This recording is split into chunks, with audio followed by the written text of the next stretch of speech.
Merhaba, üroloji uzmanı Ömer Erdem Akkaya. Bugün size mastürbasyon yapılmazsa eğer biyolojik ve ruhsal anlamda ne gibi değişiklikler olur? Yapılmazsa herhangi bir sıkıntı olur mu? Bunlarla ilgili bir video sunumu anlatacağım.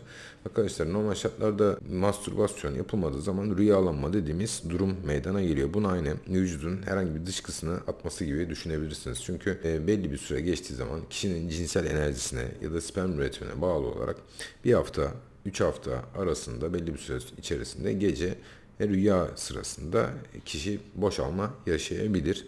Çok normal ve fizyolojik bir durum. Bazen aşırı derecede enerjisi olanlarda bu her gün bile yaşanabilir.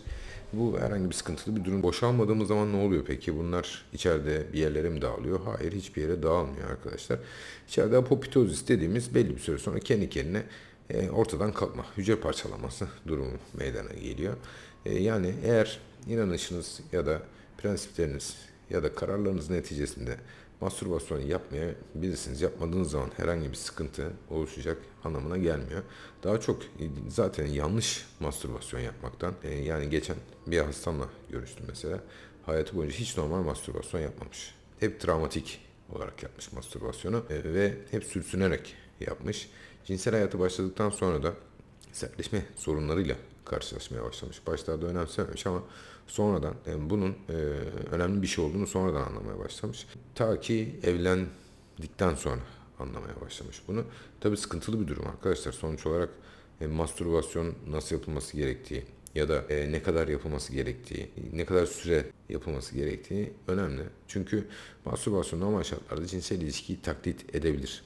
Tabii ki her erkek bunu yapabilir, yapar yapmaz. Bunu sorgulamak bizim işimiz değil ama evli erkeklerin bile %66'sının mastürbasyon yaptığı birçok anket çalışmasında zaten gösterildi.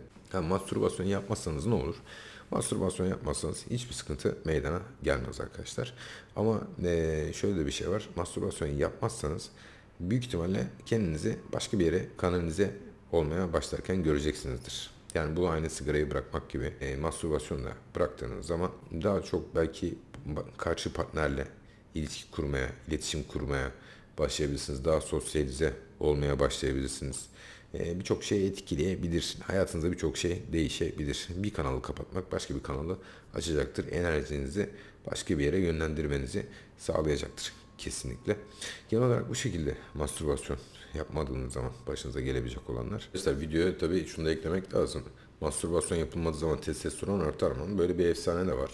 Hani internete girip baktığınız zaman testosteron artışı olabilir diye söylenen bir bilimsel çalışmadan bahsediyor. Bununla ilgili daha önceden bir videoya hazırladım. Bu videoda bu çalışmanın ortadan kaldırıldığı, geri çekildiği gösterildi. Yani çalışma şu şekildeydi. 8 gün mastürbasyon yapmazsan 8. gün testosteron %200 artıyor. Yani olmayacak bir rakam zaten. Daha sonra Çin'den çıkmış bir yayın zaten. Çok 8 tane erkek üzerine yapılmış. Tamamen sallama bir yayın diyebilirim yani. Şimdi 8 tane erkeğin üzerine yaptığım çalışmanın hiçbir anlamı yok zaten. Yayını zaten kaldırdılar bilimsel anlamda. Dergiden de çektiler. Yani öyle bir durum da yok arkadaşlar. Testosteron artışı ile ilgili bir durum da yok.